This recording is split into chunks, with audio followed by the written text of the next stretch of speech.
Los saludo. Bueno, yo mandé un pequeño programa. ¿Mm? Uno era algo que había quedado pendiente a mi criterio en la presentación del libro, que no es, este es otro espacio, pero no importa, los espacios se comunican. Segundo, si alguien tenía algo que decir del tema del trabajo, porque bueno, no podemos agotar, también era el momento. Y tercero, empezar un temazo, ¿eh? Que es la salud y la enfermedad, ni más ni menos. ¿Eh?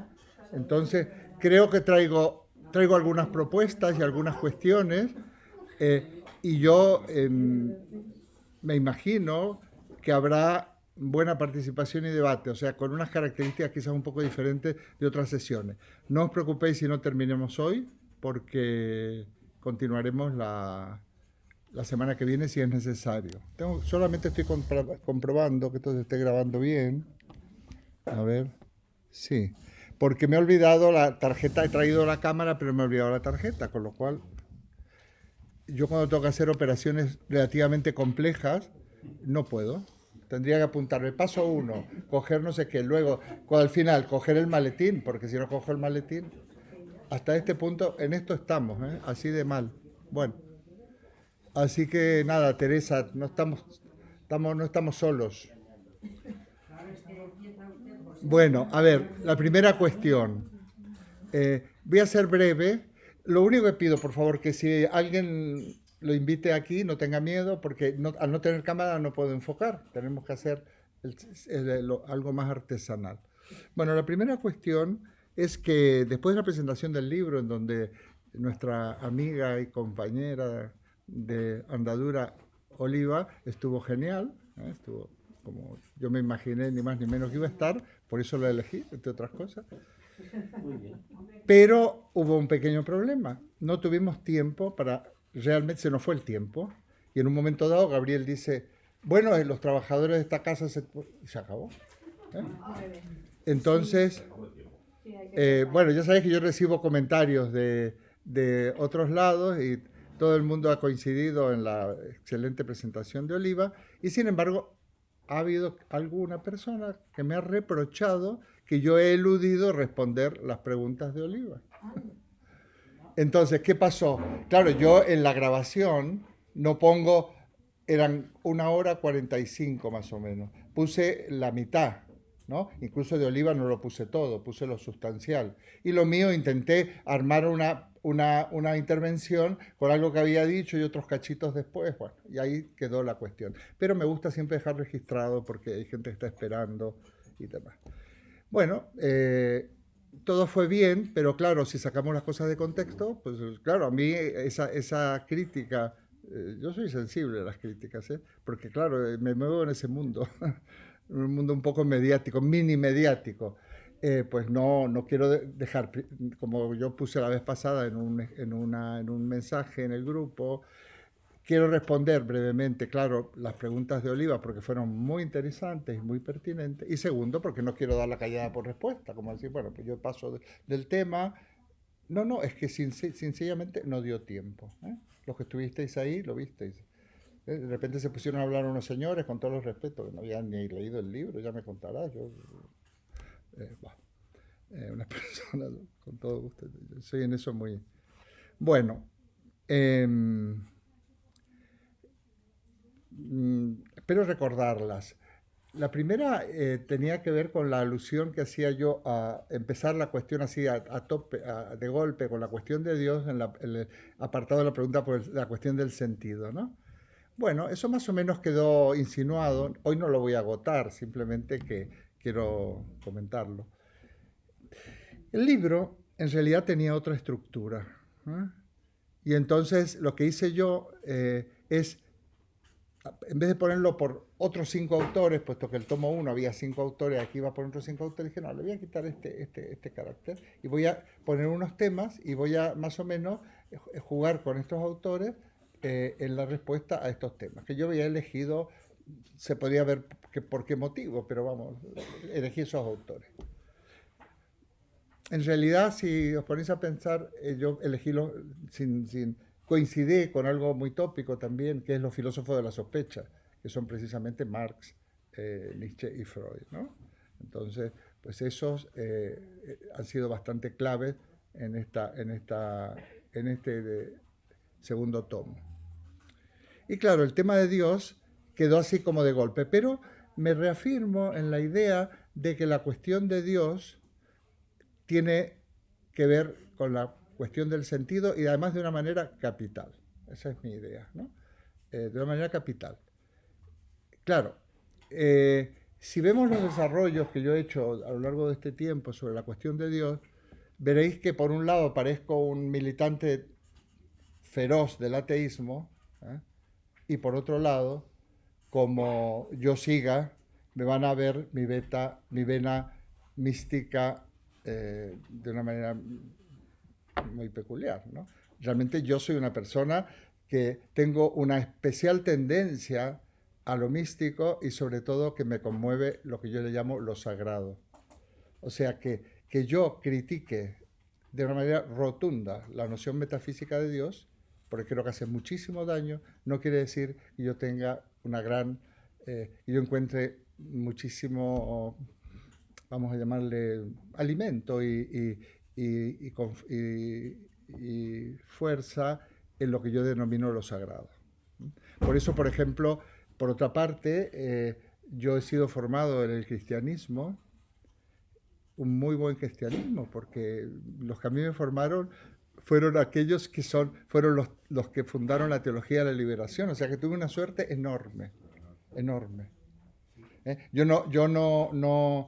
No había estado, no me había educado ni me había formado en España, donde yo veía que había un anticlericalismo enorme y muy bien fundado, porque el papel que había jugado la Iglesia aquí en la época de la dictadura franquista había sido tremendo, y ahora que yo me intereso mucho para rellenar ese hueco en mi historia personal, y veo pues el papel que jugó la Iglesia en esa época y que sigue jugando, es increíble, ¿no?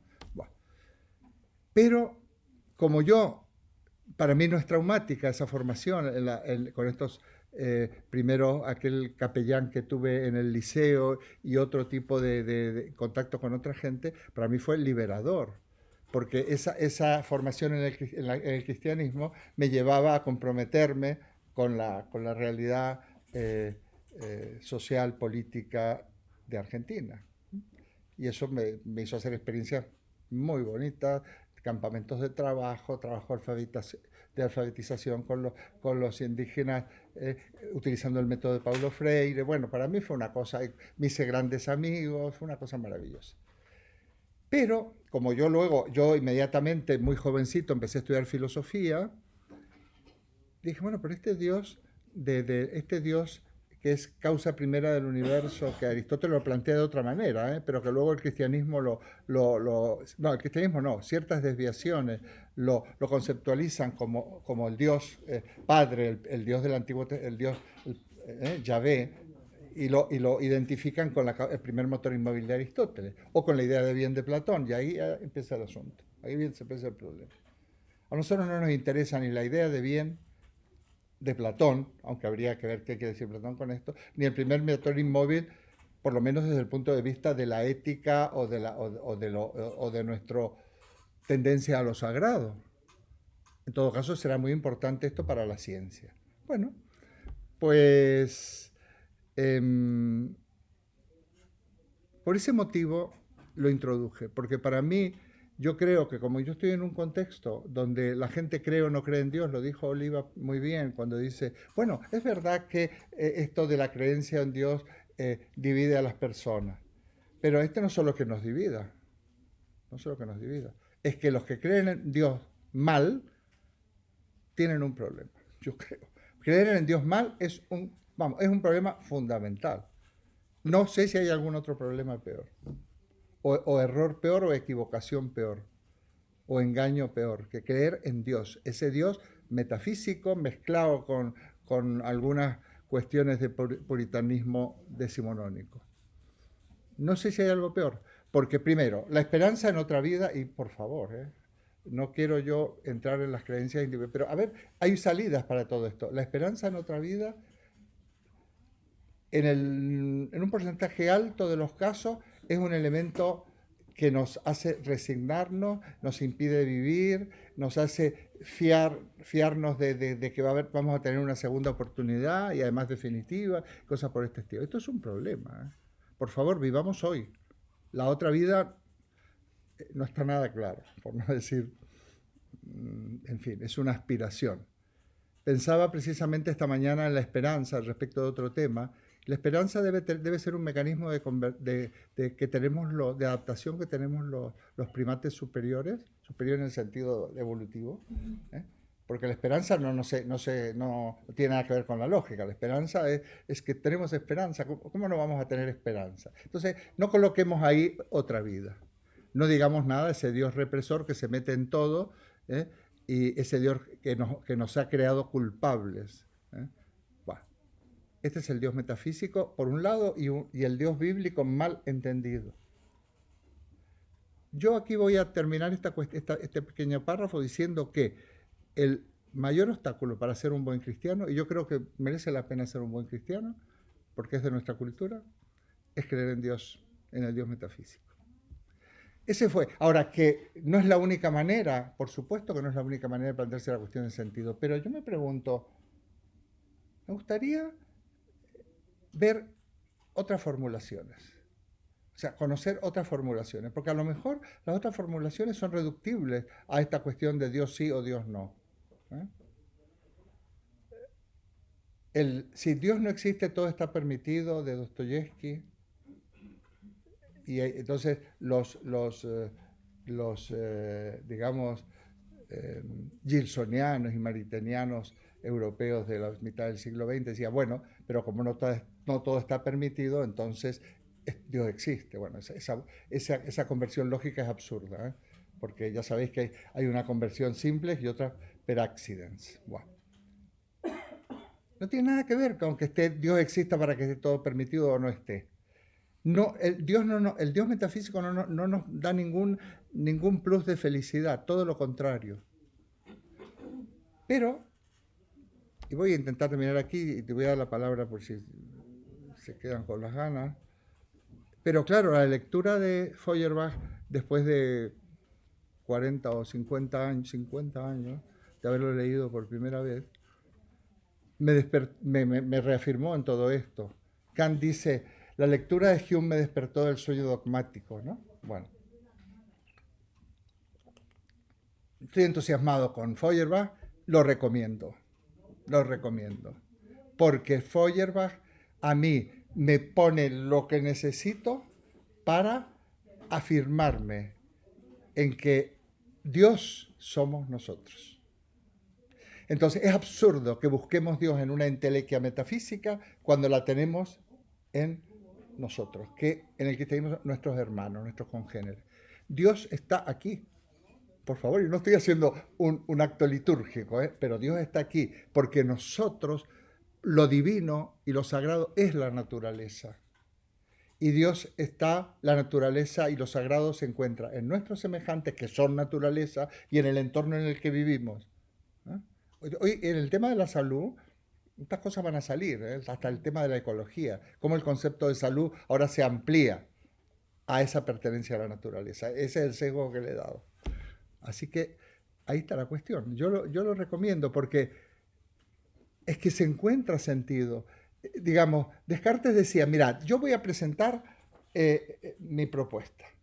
A nadie le hará, el curso del método, a nadie le hará daño leerla, pero a lo mejor alguien le parece interesante estos planteamientos que tengo por míos, dice Descartes, la traducción mala. A nadie. Entonces, mal no hace, pero a lo mejor hace bien. Yo digo que existe una brecha, una ventana hacia la vivencia de lo sagrado, que es lo más humano que tenemos, no porque no está en el otro mundo, no está en la estratosfera. Es como la filosofía, digo, la filosofía no está en las nubes, está en las raíces. Por favor, vamos a las raíces. Se abre un camino estupendo. Entonces, a mí me parece muy apropiado, y yo no lo elegí conscientemente, Oliva, se fue dando, pero lo voy a defender. ¿Quién se plantea la cuestión del sentido? La gente de la calle se plantea la cuestión del sentido. No se la plantea, se queja en todo caso. ¿Qué sentido tiene esto? Vaya, esto no tiene sentido, esto es absurdo. La gente no se cuestiona sobre el sentido. Por lo tanto, el cuestionamiento sobre el sentido no deja de ser una cuestión filosófica que está emparentada con ciertos planteamientos religiosos también. Bueno, me callo. ¿Alguien quiere comentar algo? Un leve comentario. ¿Eh? Un breve comentario. Sí. Primero quedé mareado con lo que explicó. ¿Sí? Realmente, quedé desconcertado. Pero quiero hacer un comentario. Yo en mi vida he sido cristiano. Naturalmente no he sido cristiano y he sido feliz la mayor parte de mi vida. Muy bien. Y así que no relaciono el cristianismo con mi felicidad. Mi ausencia de creer en un Dios ha sido casi natural. De cualquier tipo de Dios. No he pensado en dioses nunca. Nunca he tenido inquietudes en quién soy ni nada de eso. Entonces, creo que al revés, el ser cristiano te genera dudas.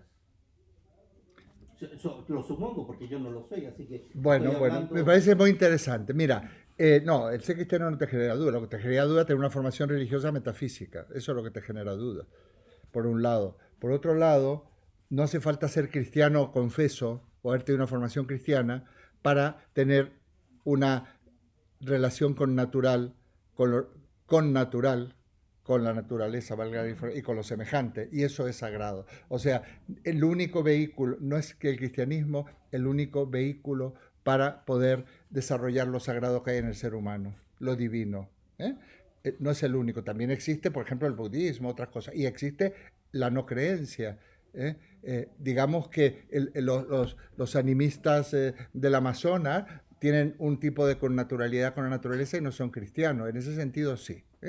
Pero en nuestra cultura, más o menos intelectualizada la cosa, estas cuestiones surgen desde el punto de vista más o menos con cierta relación con la religión, que en este caso es el cristianismo y la filosofía. Pero por supuesto que no haber tenido la formación cristiana no quiere decir que no. Ahora yo, si me permites que utilice una pequeña trampa, un argumento ad hominem, yo te conozco un poco, ¿no? Bastante, vamos, lo que te conozco. Y desde luego, para ti es consustancial a ti tu íntima relación con tus semejantes y con la naturaleza. Y eso lo irradias. Entonces, por lo tanto, probablemente no tengas que buscar lo sagrado, porque lo sagrado lo tienes muy bullente en ti mismo e incluso en tu relación con nuestra querida amiga Vitaly. A ver, Carlos, simplemente no es que os quiera cortar, pero vamos a intentar. A ver, por sus actos los conoceréis. Entonces, para quienes su creencia en lo que sea, cristiana o agnóstica, lo haga actuar bien, habría que ver qué significa eso, y ir en un camino de una cierta felicidad, estupendo. Pero para aquel lo hace una persona reprimida, maledicente, desconfiada, dogmática y demás, es nefasto. Y luego, no es lo mismo la época de nuestras madres. Mi madre, bueno, yo la tengo en una situación maravillosa para mí, y mi madre tenía un tipo de fe. No iba a misa, pero ya de muy mayor le dio por escuchar la misa en la televisión. Sin embargo, tenía un profundo sentido religioso. Pero ese sentido religioso de mi madre se traducía en la relación con los demás y en su profundo compromiso político. Yo nunca me voy a olvidar a mi madre cuando la encuentro viendo la tele. ¿Qué te pasa, mamá? Estaba lagrimeando. Estaba asumiendo la presidencia de Bolivia, la primera, Evo Morales. Y estaba mi madre teniendo una emoción indescriptible. Porque para él, dice, yo quería ver esto antes de morirme. Bueno.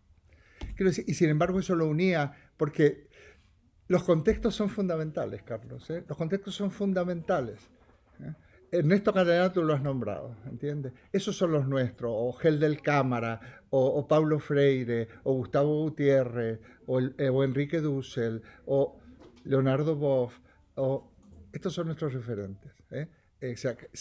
Scanone, que falleció, que eso, no lo conocéis, que dio pie a que yo tuviera otra intervención aquí, ¿no?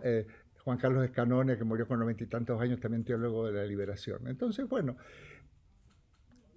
lo dejamos abierto, hasta el punto de que el libro que estoy escribiendo está dedicado exclusivamente a esta cuestión de Dios y lo sagrado. Voy a escribir 200 páginas de esto, porque me bulle y porque creo, porque realmente es muy importante, no es el único camino. Pero sí por mímesis, podemos ir, el mensaje se independiza de una determinada religión y de la religión y decir, bueno, hagámonos cargo de nuestros hermanos y de la naturaleza, hagámonos cargo de ellos. Ese es el concepto de salud que voy a proponer dentro de un rato. Bueno, primera pregunta, yo la dejo ahí porque esto es infinito. Fue una casualidad de todas maneras, Oliva, que un poco fue una cuestión de reestructuración y puse este tema, pero luego cuando me pongo a pensar digo, pues sí, ¿qué más? Me reprocharon que no había tomado nota. Teresa, dime. Sí, yo quiero decir dos cosas. ¿Qué te importaría pasar aquí? Si no, Oliva, ¿te importaría pasar un momentín? Más que nada porque como has dado una imagen pública, me gustaría... La cámara está muy bien. sí. Espera, te voy a poner... a ver cómo sería aquí. No, qué raro. No quería yo... No Se ha quiero quedado clavado. consumir ningún minuto porque Ya, ahora. en parte fue mi culpa el que él se quedara con poco tiempo para contestar y pido disculpas por ello. Bueno, Fue lo que parte pasa de mi es que... culpa. fíjate La verdad es que no tenía yo idea de cuánto tiempo disponíamos. No, se nos fue... También que te perdonamos. Gracias. Gracias por el perdón.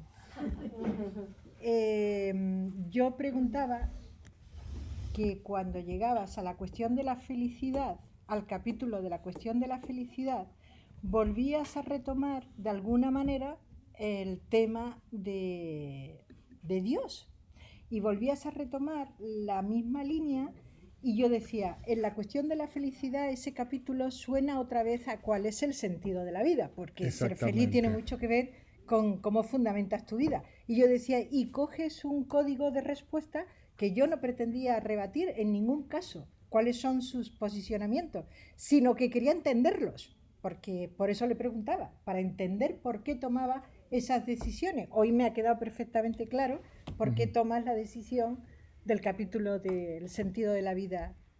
Para ti me queda claro. Claro, muy bien. Y entonces la otra pregunta era esa y la otra era... Perdona, voy a hacer ¿Cuál era la otra? Algo de la fenomenología, ¿verdad? Sí. La reducción fenomenológica, ¿qué podía aportar para el debate? Para el debate muchísimo. De todas maneras, tú utilizaste un término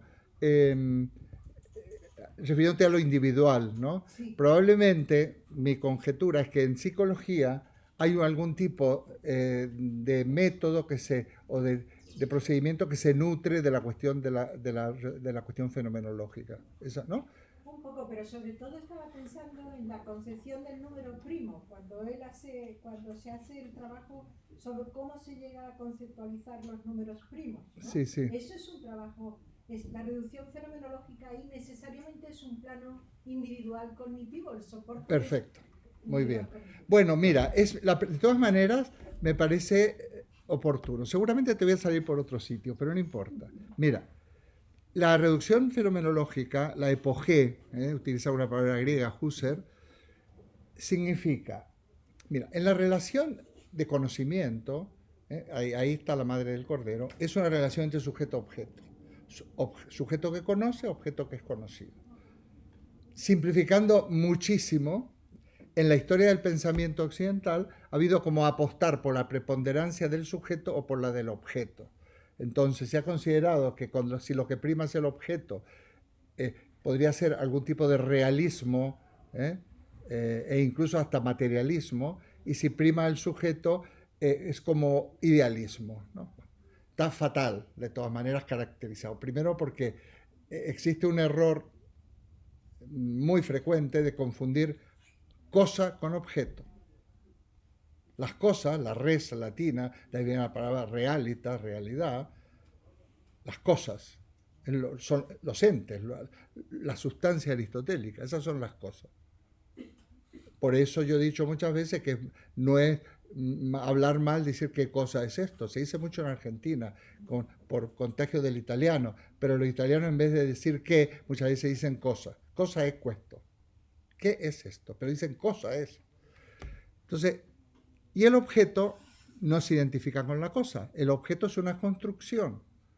Ahí está, me repito acá, los objetos se construyen con algo que el mundo de las cosas, por decir así, el ámbito de las cosas nos proporcionan y con algo que el sujeto pone, que son los elementos a priori, formas a priori de la sensibilidad, formas a priori del entendimiento, y se construyen los objetos. Los objetos son constructos. Bueno, precisamente, por eso es absurdo decir qué predomina. Hombre, claro, si hablamos de ideas innatas, aparentemente predomina el sujeto, pero tampoco, porque las ideas son objetos. Entonces Husserl es como si dijera, voy a simplificar, dejémonos de esto. Vamos, y lo dice así Husserl, a las cosas mismas. Por lo tanto, dejemos de lado el plano del sujeto y dejemos el plano del objeto y nos quedamos en la pura relación. No sé si puedo... bueno, es muy interesante porque en el cuadro sería una S, una O, una flechita y pones entre paréntesis el objeto y el sujeto y nos quedamos con lo que es, lo que acontece, el fenómeno.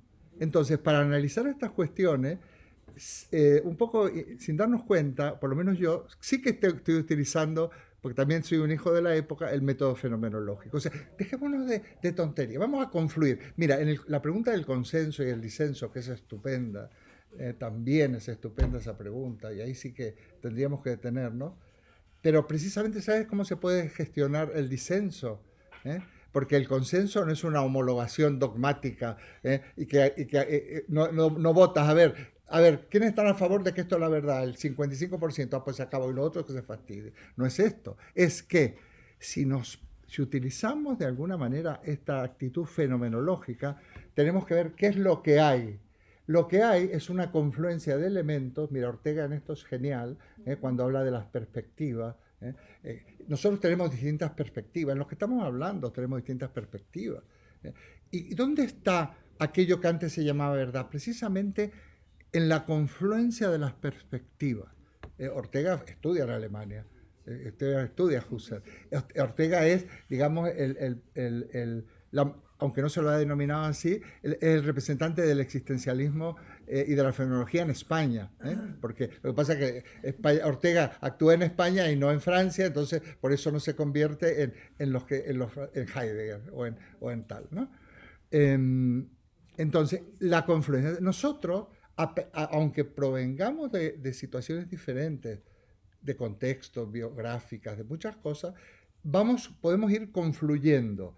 Entonces, en esa confluencia que nosotros aislamos, o que por lo menos resaltamos, es como si la cámara reflex lo enfoca, ahí vamos a encontrar un núcleo que podemos ir desarrollando, abriéndolo cada vez más, y en esa, vamos a llamarle,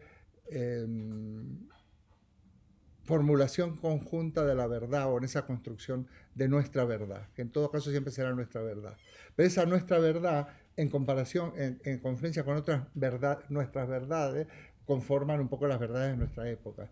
No podemos pretender, porque pretender realmente saber si la verdad es verdadera, valga la redundancia, sería caer en aquello que Kant dice, sería caer en intentar tocar el horizonte y creer que el horizonte existe.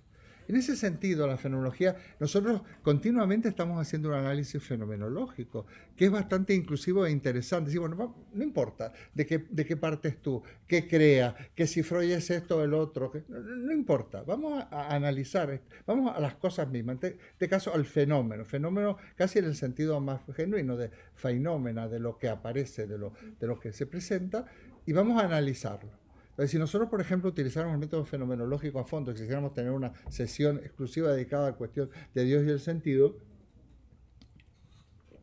quizás merecería la pena que pusiéramos sobre la mesa nuestras perspectivas. Y realmente intentáramos también, porque en esta reducción fenomenológica de este planteamiento también existe una actitud dialogal y también de comprender al otro, ponerse en el lugar del otro y por supuesto asumir el disenso, por supuesto. Porque el disenso es meramente... Yo, que probablemente sea un optimista y probablemente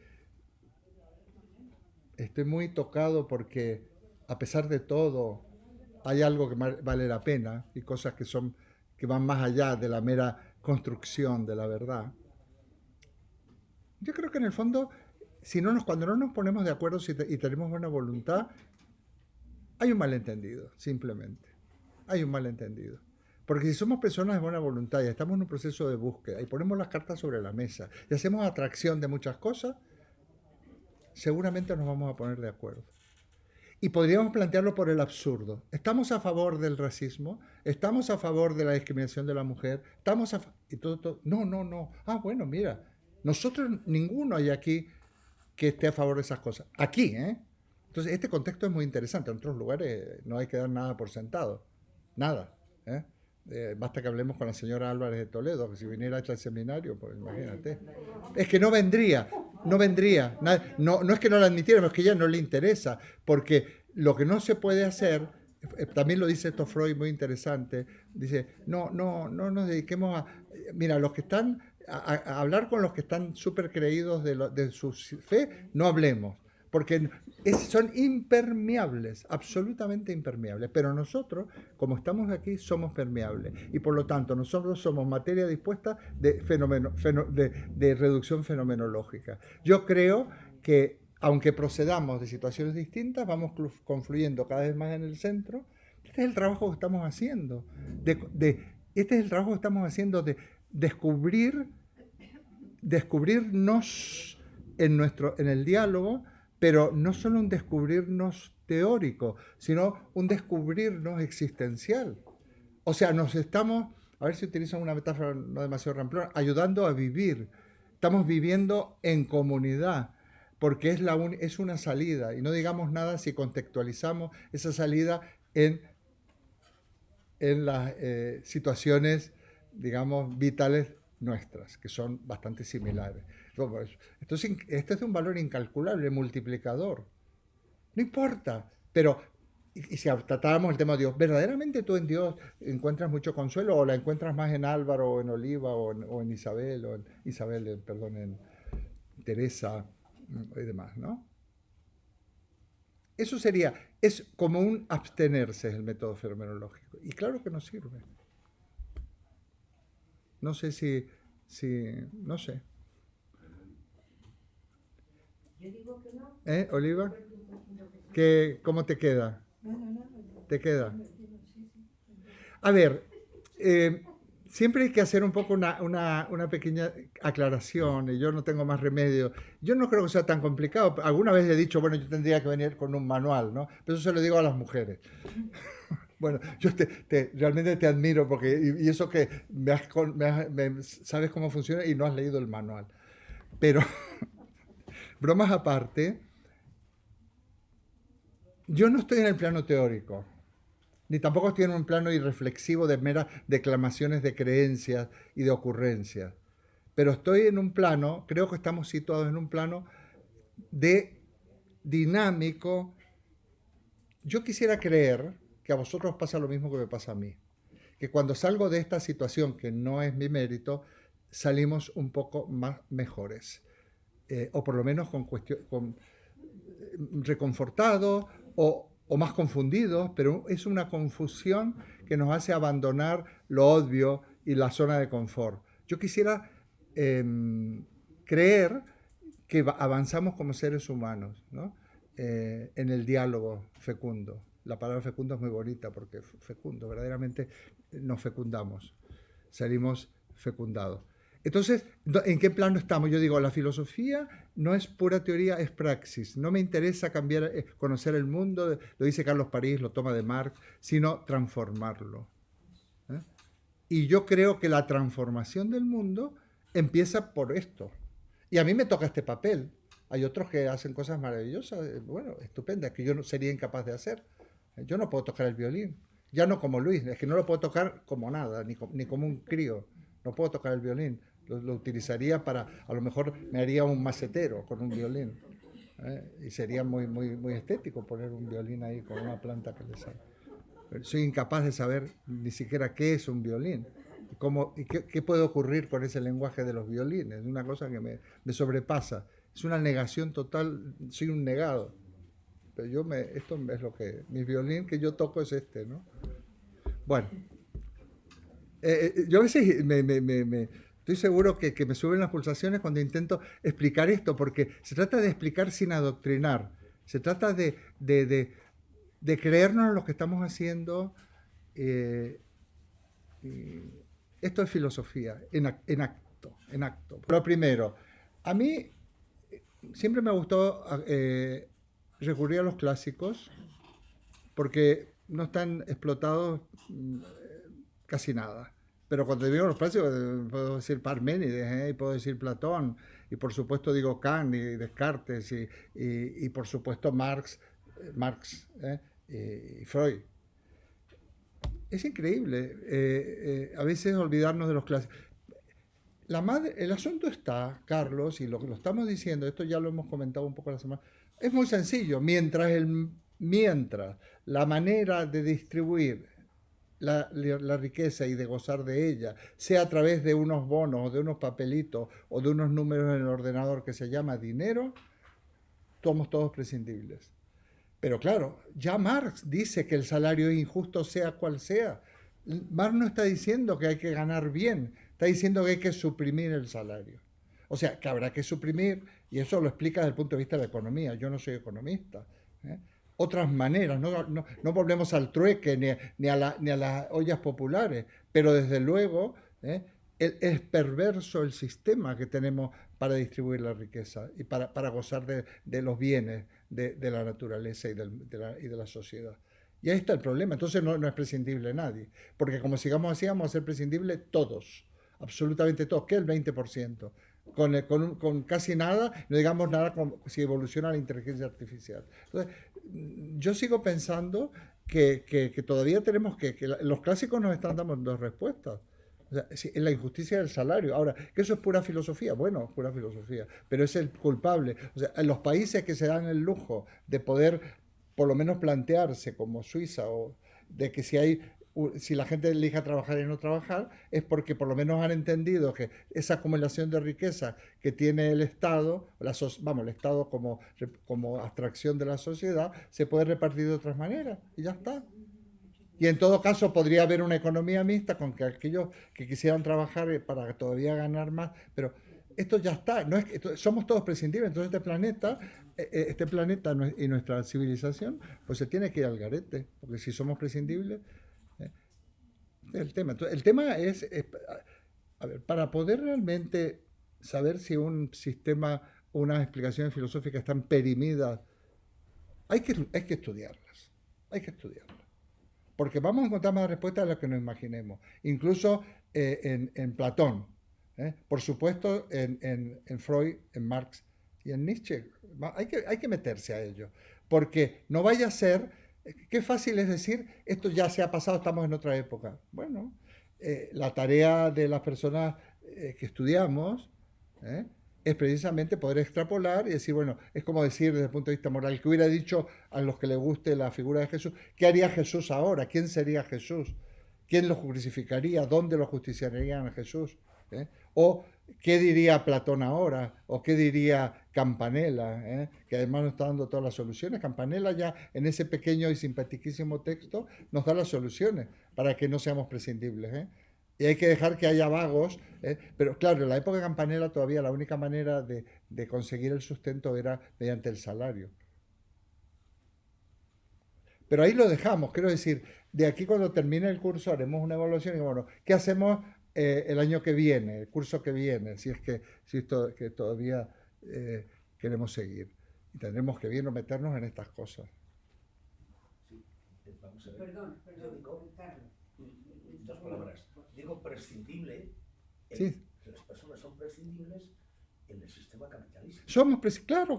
Sí, si yo estoy de acuerdo contigo. Y nosotros, mira, esto que hacemos nosotros, no lo he puesto yo, se llama microresistencia.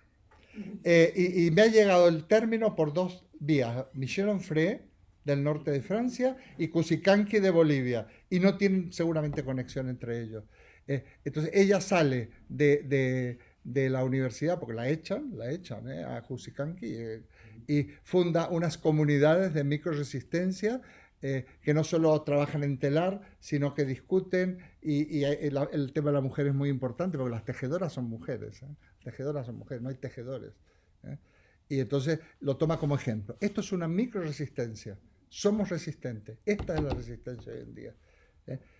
Ahora, para estar en la resistencia hay que ser privilegiado. Los que estaban en la resistencia contra el nazismo, en la resistencia francesa, eran privilegiados, quiere decir, eran esclarecidos, no solo universitarios, sino gente esclarecida. Porque para tomar conciencia y para estar comprometido hay que estar esclarecido, hay que tener apertura, hay que tener una inteligencia desarrollada. Nosotros somos, esta resistencia es una solución. ¿Cambiamos el mundo? Ah, no, pero bueno, mientras tanto, estamos más o menos lo mejor posible y podemos ensayar, como yo he dicho muchas veces, a vivir como yo Eduardo Agüero, ensayo a vivir como viviría dentro de 100 años, donde yo creo que se podría vivir dentro de 100 años, cargándome montones de cosas, desaprendiendo montones de cosas, en las relaciones familiares, en las relaciones económicas, en las relaciones con la gente, en la política, en todo.